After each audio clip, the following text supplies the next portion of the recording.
여러분 강림절기 세 번째 주일이 되었습니다. 여러분 보시는 초도 3개가 켜졌죠.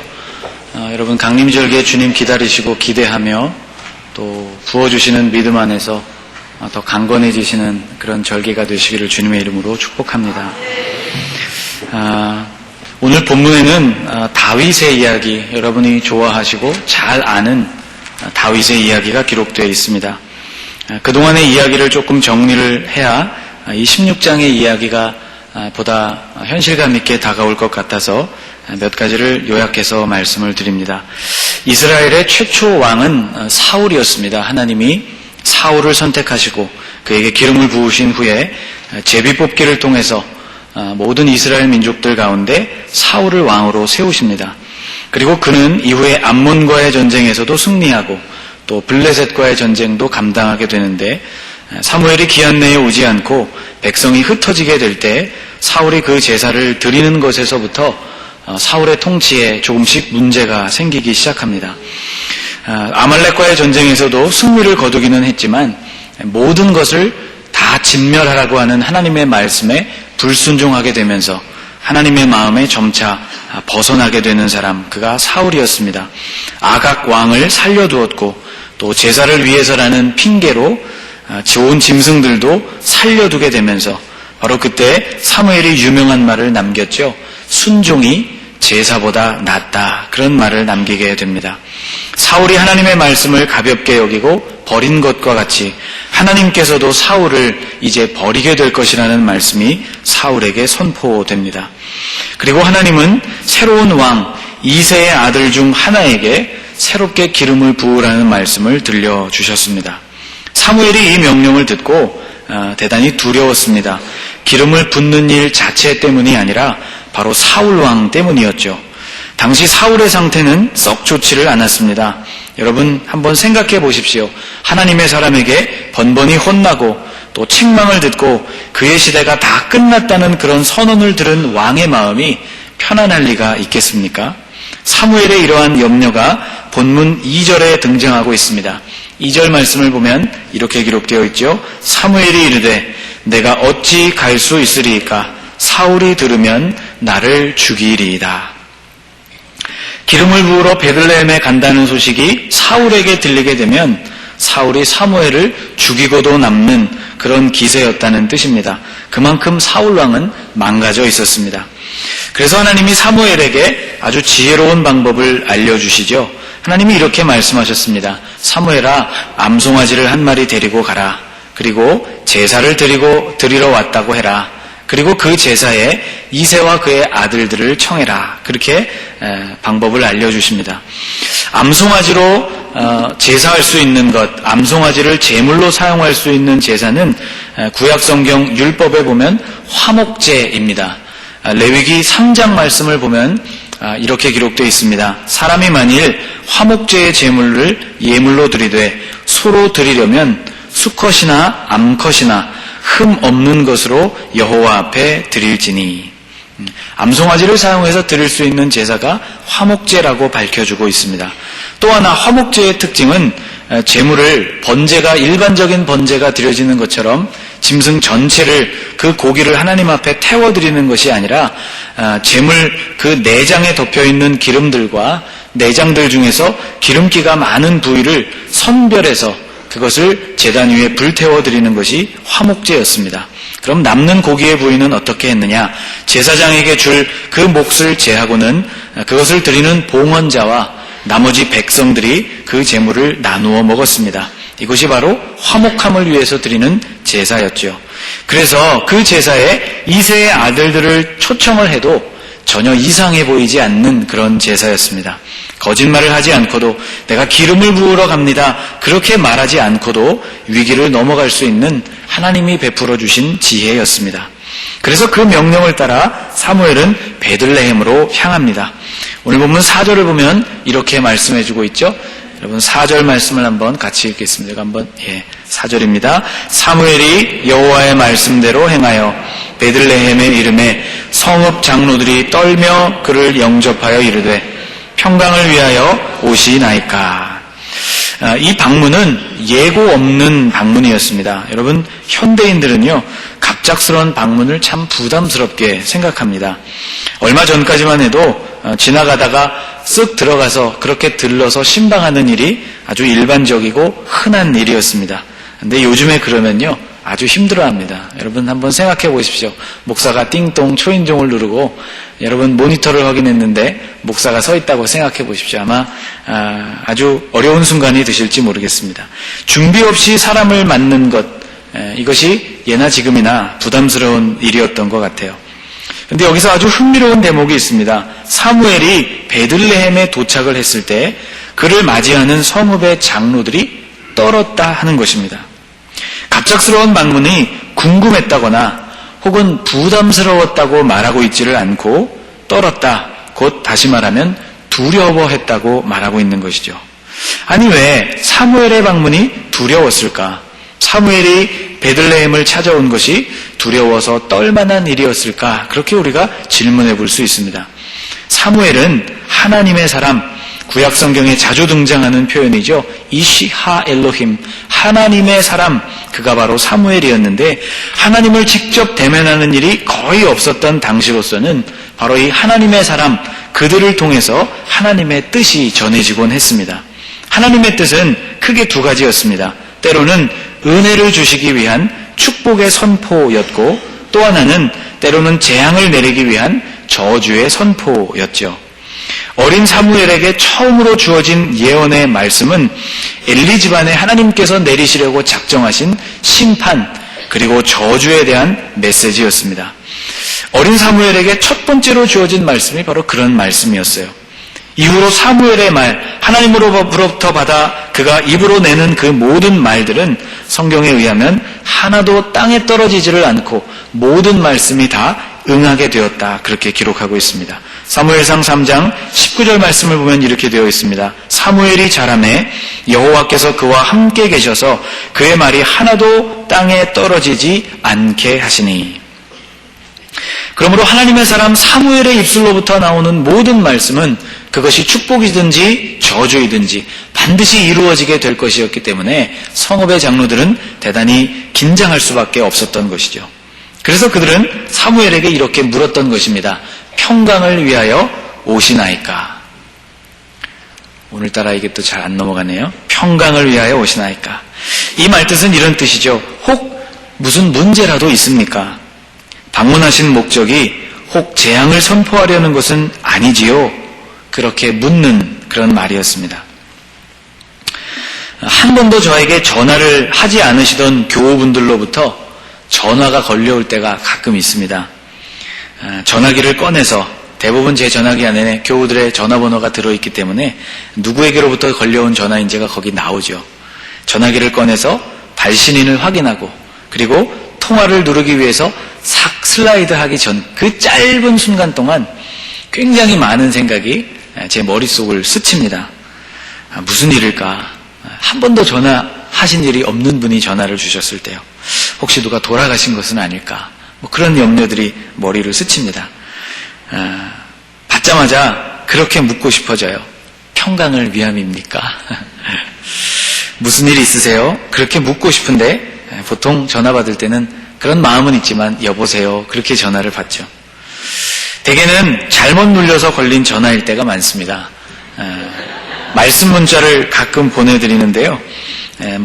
문자를 이제 확인하시고 화면을 끄지 않은 상태로 그냥 가방 속으로 넣으시는 경우가 아마 많은 것 같아요. 그러면 이제 가방 속으로 이렇게 넣다 보면 손가락이 통화 버튼에 닿게 되어서 전화가 걸리는 경우들이 있거든요. 그래서 전화를 받아서 그렇게 떨리는 마음으로 전화를 받아서 여보세요 그렇게 말하면 아무 대답이 없고 부스럭부스럭 마치 제가 가방 속에 들어가 있는 것 같은 그런 느낌을 가지게 될 때가 많습니다. 그래도 그런 전화면요 휴하고 안도의 한숨을 내쉬게 됩니다. 새벽 기도에 누군가 갑자기 나와서 열심히 기도하기 시작할 때 목젖까지 올라오는 질문이 있습니다. 이런 질문입니다. 별일 없으시죠? 그런 질문입니다. 바로 오늘 사무엘을 맞이하는 이 베들레헴 지도자들의 마음이 그랬다는 것이죠. 하나님의 사람이 우리 성읍을 방문했다는 것입니다. 도대체 무슨 일일까? 좋지 않은 일이면 어떡하나 걱정이 되어서 사무엘에게 물었던 것입니다. 이 말씀을 묵상하다 보니까 그런 생각을 하게 되었습니다. 이런 생각이었어요. 제가 제 머릿속에 떠오르는 생각을 이렇게 한번 정리해 보았습니다. 하나님의 사람의 방문이 왜 그들에게는 두려움과 걱정으로만 다가왔던 것일까 하는 생각입니다. 하나님의 사람이 오는 것, 그것이 왜 그들에게 두려운 일이었고 걱정스러운 일이었을까 하는 것이죠.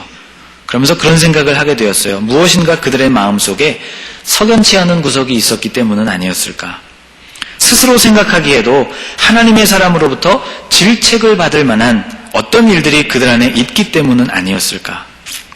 여러분, 학교에서 무엇인가 잘못한 날 아무도 보는 사람은 없었지만 선생님이 여러분을 부르시면 여러분 마음이 철렁 내려앉지 않습니까? 올 것이 왔구나, 그런 마음이 들면서요. 마치 그런 마음으로 사무엘을 맞아들이게 된 것은 아닐까, 그런 생각이 들었습니다. 자, 여러분, 이렇게 한번 상상을 해보십시오. 여러분의 마음속에 집이 있습니다. 물론 이 집은 여러분이 사는 집입니다. 그런데 갑자기 어느 날 초인종이 울리고요, 누군가 모니터를 봤더니 거기 예수님이 서 계시는 거예요.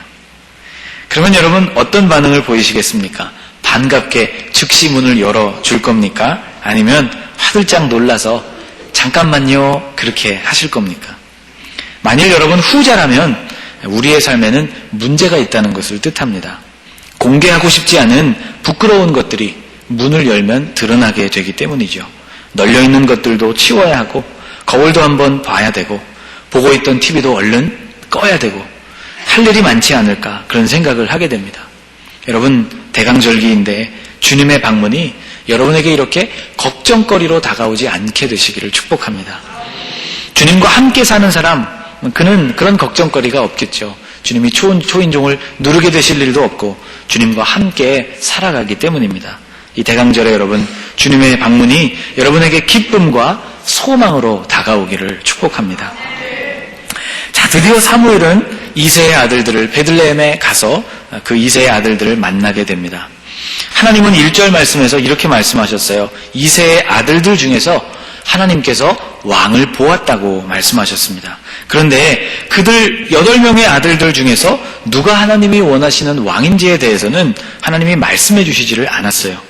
그래서 사무엘이 택한 방법은 그 아들 한 사람 한 사람을 일일이 만나보는 것이었습니다. 요즘으로 치면 글쎄요, 면접이라고 할까요?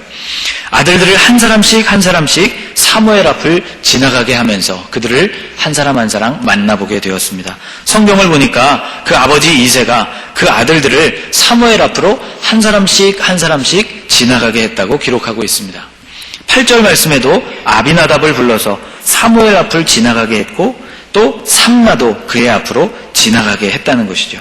아마도 이새는 아들들을 사무엘에게 이렇게 소개하지 않았을까 싶어요. 이 아이가 장남 엘리압입니다. 이 아이가 둘째 아비나답입니다.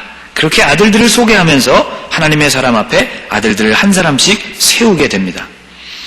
아마 그들을 사무엘 앞으로 이렇게 한 사람씩 인도하게 될 때 그들은 아마 짧게 인사를 나누었겠죠.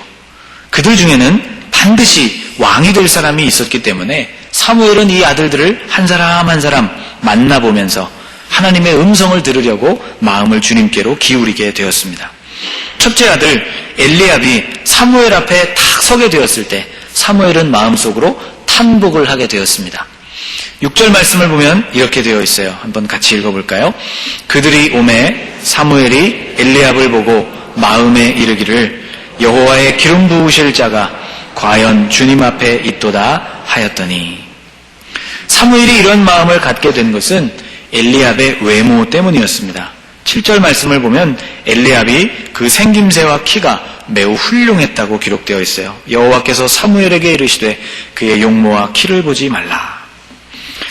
여러분, 최근에 나오고 있는 말 중에 취업 성형이라는 말이 있습니다. 말 그대로 성형은 성형인데 취업을 위해서 하는 성형을 말합니다. 실력이 출중한 젊은이들, 고학력, 고사양을 가진 젊은이들이 쏟아져 나오는 시대가 되었기 때문에 그들을 분별하는 일이 대단히 어려운 시대가 되었습니다. 그런데 여러분, 사람의 마음이라는 것은 보여지는 것에 많이 지배를 받기 때문에 실력과 경험이 비슷한 후보가 면접을 보게 된다면 아무래도 사람의 마음이 외모가 조금 더 나은 사람, 조금 더 깔끔해 보이고 조금 더 괜찮아 보이는 사람을 채용하게 되어 있는 것이 인지상정이죠. 그래서 젊은이들이 면접에 조금이라도 더 점수를 받기 위해서 성형수술을 감행한다는 것입니다. 거기서부터 나온 말이 취업 성형이라는 말입니다. 아마 사무엘도 하나님의 사람이기는 했지만 그도 사람인지라 보여지는 외모에 많이 이끌렸던 것 같습니다.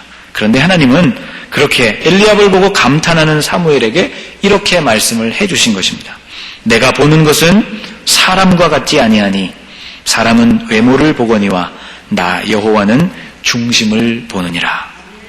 한번 따라해 보실까요? 사람은 외모를 보거니와 나 여호와는 중심을 보느니라. 아멘. 여러분, 이 말씀은요, 성경의 의미를 풀어놓은 말씀입니다. 의역을 해서 그렇게 풀어놓은 말씀이에요. 히브리 성경을 직역하게 되면요, 이런 뜻이 됩니다. 아주 간단한 문장으로 되어 있습니다. 이렇게 되어 있어요. 사람은 눈으로 보지만 여호와는 마음으로 본다. 사람은 눈으로 보게 되는 것이 전부이지만 여호와는 마음으로 사람을 본다는 것이죠. 그래서 이 말 뜻을 해석하면 이런 뜻이 됩니다. 사람은 눈으로 보기 때문에 눈에 보이는 것들만을 보지만 하나님은 마음으로 보시기 때문에 눈에는 보이지 않는 그 마음도 본다 하는 것이죠. 여러분, 하나님은 우리의 마음속 깊은 곳을 들여다보실 수 있는 분이십니다. 우리 마음속에 무엇이 있는지를 보시는 분이세요. 7명의 아들이 사무엘 앞을 다 지나갔습니다. 그런데 그 7명 중에는 하나님께서 그 마음을 살펴보실 때 마음에 드는 인물이 없었어요. 하나님이 일찍이 점 찍어 놓았던 인물이 없었다는 것입니다. 사무엘이 7명을 면접하고 나서 이상해서 묻습니다. 눈에 보이는 7 아들을 다 살펴보았는데도 하나님이 말씀해 주시지를 않았기 때문이죠. 이제는 그래서 사무엘이 이상해서 묻습니다. 이새에게 여기 나온 이 아들들이 당신의 아들 전부입니까? 그제서야 이새는 후보에서 제외시켰던 아들, 아버지 이새의 마음에도 없었던 아들, 또 사무엘도 크게 보지 않았던 아들, 들에서 양을 지키고 있었던 막내 아들을 언급하게 됩니다. 그 아들의 이름이 다윗이었습니다. 사무엘은 이렇게 말합니다. 내가 그 막내를 보기 전에는 내가 결코 오늘 이 화목제물을 드리고 그 제물로 함께 나누어 먹는 그 식사를 시작하지 않겠노라고 말합니다.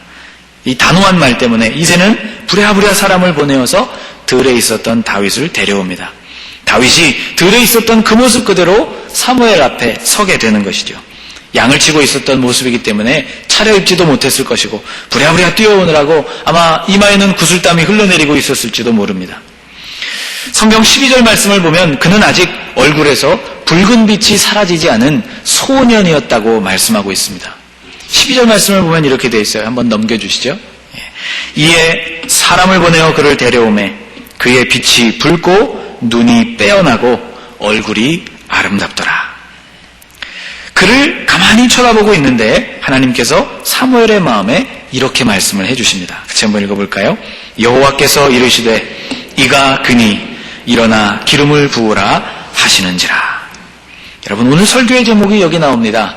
이가 그니. 여러분, 굉장히 짧은 말씀이죠. 그런데 이 짧은 말씀 안에 얼마나 많은 뜻이 들어있는지 모릅니다. 히브리 성경에는요, 이것보다 훨씬 더 이 4글자보다도 훨씬 더 간단하게 되어 있습니다. 원어 성경에는요, 그다 이렇게 되어 있습니다. This one, 이 사람이다 그렇게 되어 있어요. 이 사람이 내가 말했던 바로 그 사람이다 그런 뜻이죠. 하나님이 말씀하신 그 사람이라는 것은 하나님의 마음에 맞는 사람이라는 뜻이었습니다. 사무엘상 13장 14절 말씀에 보면 하나님이 다시 세우실 왕에 대해서 이런 말씀을 들려주셨어요. 지금은 왕의 나라가 길지 못할 것이라 여호와께서 왕에게 명령하신 바를 왕이 지키지 아니하였으므로 여호와께서 그의 마음에 맞는 사람을 구하여 여호와께서 그를 그의 백성의 지도자로 삼으셨느니라. 그의 마음에 맞는 사람. 여기 나오는 맞다라는 말은 히브리어로 레바브라는 말입니다. 이 말은 속에 있는 사람, 마음 속에 있는 사람 혹은 영혼의 일부를 지칭하는 말이었습니다. 즉 이런 뜻이죠. 그는 내 마음속에 들어와 있는 사람이다. 그는 내 영혼의 일부이다. 하나님이 그렇게 말씀하시는 것입니다. 그것이 바로 하나님의 마음에 맞는 사람, 이가 그니 라는 말에 들어있는 속뜻입니다. 우리 교회 유치부를 사역하시다가 몇 주 전에 사임하신 김다혜 전도사님, 여러분 잘 아시죠? 우리 김다혜 전도사님이 손글씨를 굉장히 잘 씁니다. 우리 교회 올해 표와도 우리 김다혜 전도사님이 손글씨로 캘리그라피로 쓴 글씨인데요. 우리 김 전도사님이 사역을 정리하고 교회를 떠나시면서 우리 교역자들에게 평소에 좋아하는 말씀을 액자에다가 써가지고 준다고, 어떤 말씀을 써서 주었으면 좋겠느냐고 질문을 해오더라고요. 그래서 제가 여러 가지로 생각을 하다가 딱 4글자를 알려줬습니다. 그것이 오늘 본문 설교의 제목이기도 하고 오늘 본문에 나오는 말씀입니다. 이가 그니. 제 소원이기 때문입니다. 하나님께서 보시는 한 사람, 주님의 마음에 있는 한 사람, 주님의 마음의 일부가 되어버린 그 사람, 하나님의 마음에 맞는 사람, 바로 다윗이 그런 사람이었다고 말씀하고 있습니다. 그는 주님의 마음을 아는 사람이었고 하나님으로 가득 찬 사람이었다는 것이죠. 여러분, 하나님은 그런 사람을 찾으십니다.